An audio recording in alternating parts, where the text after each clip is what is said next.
আর নজর রাখতে যে নিউ টাউনে তৃণমূলের গোষ্ঠীদ্বন্দ্বের মধ্যে ব্যাপক উত্তেজনা, রক্তদান শিবিরেও সেখানেও চেয়ার টেবিল ছড়াছড়ি, একেবারে বিদিকিচ্ছি কাণ্ড কারখানা। দেখুন ছবি দেখানোর চেষ্টা করছি এক্সক্লুসিভভাবে, যেখানে রীতিমতো রক্তদান শিবিরকে কেন্দ্র করে দুই গোষ্ঠীর মধ্যে তৃণমূলের মধ্যেই ব্যাপক উত্তেজনা তৈরি হয়, হাতাহাতি এমনকি চেয়ার টেবিল ছোড়াছড়ি শুরু হয়। এবং জানিয়ে আবারও বলা চলে একেবারেই নিউ টাউনের ছবি দেখাচ্ছি, নিউ টাউনের পাথরঘাটা পঞ্চায়েতের অন্তর্গত লস্করাটি বাজারে রক্তদান শিবিরে তৃণমূলের দুই গোষ্ঠীর মধ্যে তুমুল ঝামেলা।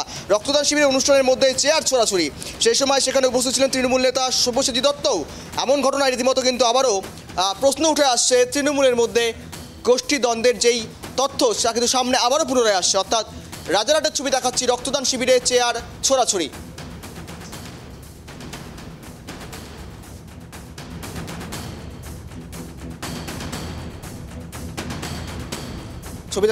ছবি দেখাচ্ছি নিউ টাউনে পাথরঘাটা পঞ্চায়েতের অন্তর্গত লস্করাটি বাজারে রক্তদান শিবিরে তৃণমূলের দুই গোষ্ঠীর মধ্যে ব্যাপক সংঘর্ষ, তুমুল ঝামেলা।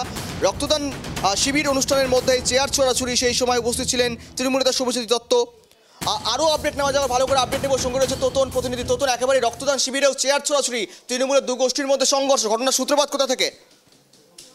দেখো, তোমাকে বলে রাখি, আজকে রক্তদান শিবিরের আয়োজন করা হয়েছিল রাজারহাটে পাথরঘাটা এলাকায়। সেখানে উপস্থিত ছিলেন চেয়ারম্যান সব্যসাচী দত্ত। তার সামনে তার দুই অনুগামীদের মধ্যে একেবারে বচসা থেকে শুরু হয়ে ঝামেলা বাঁধে। তারপরে সেখানে চেয়ার ছোড়াছুড়ি এবং একেবারে হাতাহাতি পর্যায়ে যায়। কিন্তু এই ঘটনা যখন শুরু হয়, সব্যসাচী দত্ত একেবারে নিজেই মঞ্চের মধ্যে ছিলেন। লাস্টে তিনি মাইক ধরে নিজে অ্যানাউন্স করতে শুরু করেন যাতে তাদের সেই ঝামেলা দ্রুত থামানো হয়। সেখানে রক্তদান শিবির চলছে, কিন্তু সব্যসাচী দত্ত যখন বক্তব্য রাখলেন আমাদের সামনে, তখন বললেন যে ঢোকার যে রাস্তাটা ছিল সেই গেটটা ছোট হয়ে গেছে বলেই একটা ভিড়ভাট্টায় তৈরি হয়েছে, কিন্তু কোনো নিজেদের মধ্যে ঝামেলা হয়নি।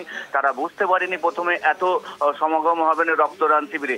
সেক্ষেত্রে তাদের মধ্যে কোনো গোষ্ঠীদ্বন্দ্ব নেই, এটি একটা ভিড় সামলাতে গিয়ে এই পরিণতি হয়েছে। কিন্তু মঞ্চে থেকে যখন বক্তব্য রাখছিলেন সেখানকার নেতারা, বলা হচ্ছিল যে বহিরাগত প্রবেশ করেছে, সেই কারণে এই অশান্তি সৃষ্টি হচ্ছে। সব্যসাচী দত্ত নিজেই মঞ্চে ছিলেন এবং তিনি বারবার থামতে বলছিলেন সকলকে যে কালো শার্ট পরে একজন রয়েছে তিনি গন্ডগোল পাকাচ্ছে, এমনটাই মঞ্চ থেকে বারবার মাইকের মাধ্যমে প্রচার করা হচ্ছিল। কিন্তু সব্যসাচী দত্ত যখন আমাদের অর্থাৎ সংবাদ মাধ্যমের সাথে মুখোমুখি হয়, তখন তিনি জানান একেবারেই এরকম কোনো ঘটনা ঘটেনি, কোনো গোষ্ঠীদ্বন্দ্বর ব্যাপার নয়। কারণ যে রক্তদান শিবিরে প্রবেশ করার যে গেট ছিল, মূল গেট, সেই গেটটি ছোট হয়ে গেছিল, সেই কারণে মানুষের ভিড় অনেকটাই হয়ে গেছে, সেই জন্য এই ঝামেলাটা বা হুড়োহুড়ি পড়ে গেছে। তিনি বলেন যে আপনারা মিডিয়া পার্সন 10 জন মতো এসছেন, সেখানে আপনাদের ঢুকতে অনেকটা সমস্যা হয়েছে, সেক্ষেত্রে কোনো গোষ্ঠীদ্বন্দ্ব নয়। কিন্তু একজন চেয়ারম্যানের সামনেই তাদের গোষ্ঠীদ্বন্দ্ব, এটা একেবারে অস্বীকার করে গেলেন সব্যসাচী দত্ত, তৃণমূল নেতা। এখনো পরিস্থিতি স্বাভাবিক রয়েছে? দেখো, পরিস্থিতি একেবারে পুলিশের হস্তক্ষেপেই স্বাভাবিক হয়েছে। এখনো রক্তদান শিবির চলছে, যদিও সব্যসাচী দত্ত তিনি বেরিয়ে গেছেন। তার যে সমস্ত নেতাকর্মীরা রয়েছে তাদের নেতৃত্বেই এখন রক্তদান শিবির চলছে, যদিও যে পরিস্থিতি সৃষ্টি হয়েছিল এখন একেবারেই স্বাভাবিক বলা যেতে পারে। একদম নজর রাখো, ধন্যবাদ তোমাকে সঙ্গে থাকার জন্য। ছবি দেখানোর চেষ্টা করছি, দেখাচ্ছি আপনাদের সামনে, যেখানে নিউ টাউনের ছবি, রক্তদান শিবিরের চেয়ার ছোড়াছুড়ি, রাজারহাটের ছবি, রক্তদান শিবির চেয়ার ছোড়াছুড়ি, এবং সেখানে তৃণমূলের দুই গোষ্ঠীর মধ্যে ব্যাপক রীতিমতো চেয়ার ছোড়াছুড়ি। কিন্তু কি থেকে মূলত এমন গোষ্ঠীদ্বন্দ্ব তা কিন্তু এখনো পর্যন্ত স্পষ্ট নয়, যদিও সেখানে চেয়ারম্যানের সামনে এমন ঘটনায় রীতিমতো কিন্তু এক প্রকার বেগ পেতে হয়েছে তৃণমূল চেয়ারম্যানকে, কারণ তিনি স্বীকার করতে রাজি হননি এই সমস্ত বিষয়, অর্থাৎ নিজেদের মধ্যেই গোষ্ঠীদ্বন্দ্ব তা কিন্তু স্বীকার করতে রাজি হননি তৃণমূল নেতা। ছবি দেখানোর চেষ্টা করছি আপনাদের সামনে, যেখানে নিউ টাউন পাথরঘাটা পঞ্চায়েত অন্তর্গত লস্করঘাটি বাজার এলাকায় রীতিমতো রক্তদান শিবিরে তৃণমূলের দুই গোষ্ঠীর মধ্যে ব্যাপক সংঘর্ষ। সেখানে রক্তদান শিবিরে তৃণমূলের দুই গোষ্ঠীর সংঘর্ষে তুমুল ঝামেলা। রক্তদান শিবির অনুষ্ঠানের মধ্যে চেয়ার ছোড়াছুড়ি, সে সময় সেখানে উপস্থিত ছিলেন তৃণমূল নেতা সব্যসাচী দত্ত স্বীকার করেনি যদিও এই সমস্ত বিষয়। আর দুই অনুগামী বাহার আলী লস্করের দলের সঙ্গে কালো নামে আরও এক গোষ্ঠীর মধ্যে গণ্ডগোল। রক্তদান শিবিরের মঞ্চেই সব্যসাচী দত্ত তার দুই অনুগামীদের হাত মিলিয়ে ঝামেলা মিটিয়ে দেওয়ার বার্তা দিচ্ছে। আর ইতিমধ্যে আমাদের সঙ্গে জুড়ে রয়েছেন দেবব্রত রায়, তৃণমূল নেতা। দেবব্রত, স্বাগত টাইপ টিভি বাংলা। দেখুন, আবারও সেই তৃণমূলের মধ্যে গোষ্ঠী কন্দল প্রকাশ্যে আসে। চেয়ারম্যান একজন তৃণমূল নেতা, তার সামনে এমন ঘটনা কার্যত মনত মনে করা হচ্ছে একটা কী প্রভাব ফেলতে পারে রীতিমতো তৃণমূলের অন্তরে, কেননা ইতিমধ্যে যে ছবি রক্তদান শিবির হচ্ছিল সেখানেও চেয়ার ছোড়াছুড়ি তৃণমূলের মধ্যেই। হ্যাঁ, দেখুন, দল তো বড় হয়েছে, এখন দল বড় হলে দেখুন অনেক মানুষ এদিক ওদিক থেকে এসে চলে আসছে, ঠিক আছে। এখন চলে আসার ফলে এখন দু একটা জায়গায় এরকম ছোটখাটো ঘটনা ঘটে থাকতে পারে, ঠিক আছে। তার জন্য তো পুরো দলটাকে তো দায়ী করা যায় না, তাই না? তাই দায়ী করা যায় না। এখন দেখতে হবে কোথায় কি ঘটনা ঘটেছে, কারা ঘটনা ঘটেছে, নির্দিষ্টভাবে পুলিশ সেগুলো তদন্ত করবে, দেখবে। এখন নির্দিষ্টভাবে একটা জায়গায় ছোটখাটো ঘটনা নিয়ে এইভাবে তো দাগিয়ে দেওয়া যায় না, না?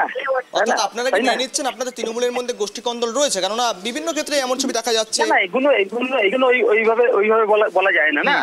উনি গোষ্ঠী কন্দল কি এখন পার্সোনাল কার ব্যক্তিগত ঝামেলা, কে কোথায় কি করছে, সব জায়গায় তো দলের রং লাগিয়ে দেওয়া যায় না, ঠিক আছে। এখন দলীয় ওইভাবে রং লাগিয়ে দেওয়া যায় না, ঠিক আছে। এখন কেউ ব্যক্তিগত ঝামেলা কোনো একটা জায়গায় গিয়ে করলো, ঠিক আছে। এখন দিয়ে তাদের নিজেদের ঝামেলা সেটা রক্তদান শিবিরে গিয়ে করে ফেললে তাকে কি দায়িত্ব দেওয়া যায়, বলা যায়? এখন সেগুলো দেখতে হবে কারা করেছে, কারা ঘটিয়েছে। এখন অনেক দল বড় হলে অনেক মানুষ এদিক ওদিক থেকে এসে ঢুকে পড়ে, তারা হয়তো ওই ঝামেলা ঝঞ্ঝাট পাকিয়ে থাকতে পারে, কিন্তু দলের মধ্যে কোনো ব্যাপার নেই। কিন্তু এখানে তো স্পষ্ট অভিযোগ উঠেছে দেবব্রত বাবু, তৃণমূলের সাধারণ মানুষরা সেখানে ছিলেন, তৃণমূল নেতৃত্বরাই ছিলেন, তাদের মধ্যে রক্তদান শিবির চলছিল। এখন তো অভিযোগ তো করবেই। এখন তো সাধারণ মানুষ তো অভিযোগ তো করবেই। এখন অভিযোগ করে যাদের কাজ তারা করবে। সাধারণ মানুষ তো বলতে এখন বিজেপির লোকজন ঢুকে পড়ে হয়তো অভিযোগ করেছে, হয়তো সিপিএম এর লোকজন ঢুকে পড়ে অভিযোগ করেছে। আচ্ছা, বেশ, ধন্যবাদ সঙ্গে থাকার জন্য। ঝামেলা জড়ালো তৃণমূলের দুই গোষ্ঠী, যদিও তৃণমূল মানতে নারাজ। তারা বলছেন কে না কারা ঘটনা ঘটেছে তদন্ত ব্যাপার, কিন্তু এখানে স্পষ্টতই দেখা যাচ্ছে তৃণমূলের গোষ্ঠী এবং তৃণমূলের একটি রক্তদান শিবির চলছিল। সেখানে নিশ্চয়ই তৃণমূলের নেতৃত্বরা থাকবেন, বাইরের কোনো পার্টি বা বাইরের কোনো অথরিটি আসবেন না, এবং সেখানে প্রস্তুতি শুরু করেছে রীতিমতো কিভাবে এড়িয়ে যাচ্ছে তৃণমূল বা শাসক দল এই ঘটনা।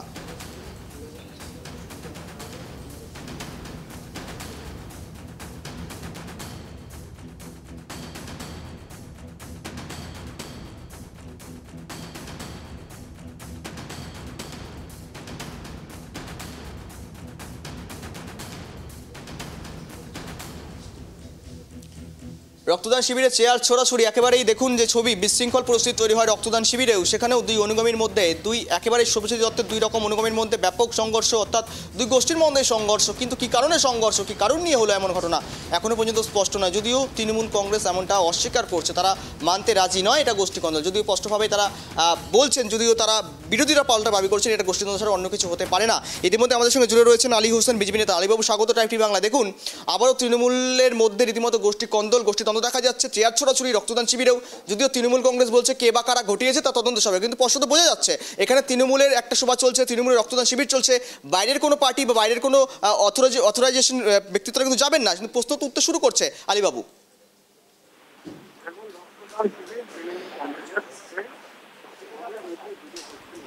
এটা আসছে না, মানে আগামী বছর কংগ্রেস থেকে তৃণমূল গোষ্ঠী আন্দোলনে জর্জরিত।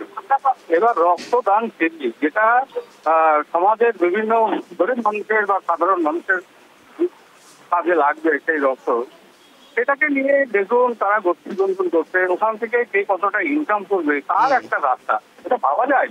ইনকামের একটা রাস্তার জন্য তারা নিজেদের মধ্যে সংঘর্ষ করছে।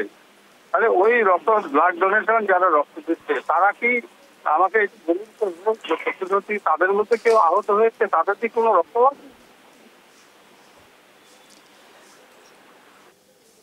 যান্ত্রিক গোলযোগ, যোগাযোগ বিচ্ছিন্ন। আমরা কথা বলছিলাম আলীবাবুর সঙ্গে। ইতিমধ্যে দেখুন যে ছবি দেখাচ্ছি, ঝামেলা যারা জড়িয়েছে তৃণমূলের দুই গোষ্ঠী। যদিও তৃণমূল মানতে নারাজ, পাল্টা বিরোধীরা কিন্তু কটাক্ষ করছেন। ইতিমধ্যে এটা তৃণমূলের গোষ্ঠী কন্দল, তৃণমূলের মধ্যে স্বজন পোষণের লড়াই, আর যার কারণে এমন ছবি রক্তদান শিবিরেও চেয়ার ছোড়াছুড়ির অভিযোগ, এবং সেখানেই প্রশ্ন উঠতে শুরু করেছে তৃণমূলের রক্তদান শিবিরও কেন এমন ঘটনা। সেখানে প্রেজেন্ট ছিলেন তৃণমূল নেতা, সেখানে উপস্থিত ছিলেন তৃণমূলের চেয়ারম্যান।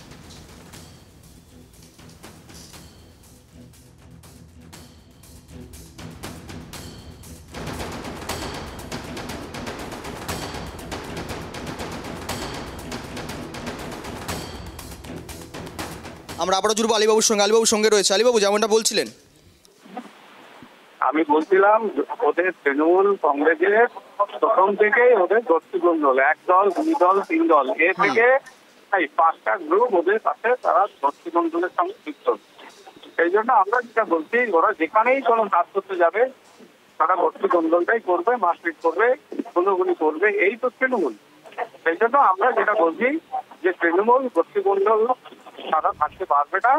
অবশ্যই আলীবাবু, কিছুক্ষণ আগে তৃণমূলের যুক্ত হয়েছিলেন, আমি কথা বলছিলাম কিছুক্ষণ আগে তৃণমূল বাবু নেতার সঙ্গে। তিনি বলছেন একটা বড় একটা দল ছোটখাটো এমন বিষয় হতেই পারে, তিনি ছোটখাটো বলেই তত্ত্ব উড়িয়ে দিলেন। না ছোটখাটো ঘটনা কোথায়, একটা ব্লাড ডোনেশন ক্যাম্পে দুই দলের মধ্যে মারপিট হচ্ছে, মানে দুই গোষ্ঠীর মধ্যে মারপিট হচ্ছে, তাহলে সামাজিক কাজটাতেই এরকম, তাহলে আরো অন্য কাজ হলে তারা কি কাজটা কোনো করতে পারবে? কিছুই করতে পারবে না। সেই জন্য আমরা যেটা বলছি, যারা ব্লাড ডোনেশন করছে তারা ভুল জায়গায় করছে, ওটা তৃণমূলের মঞ্চে না করে ক্লাবের মঞ্চে যদি করতো তাহলে ভালো হতো।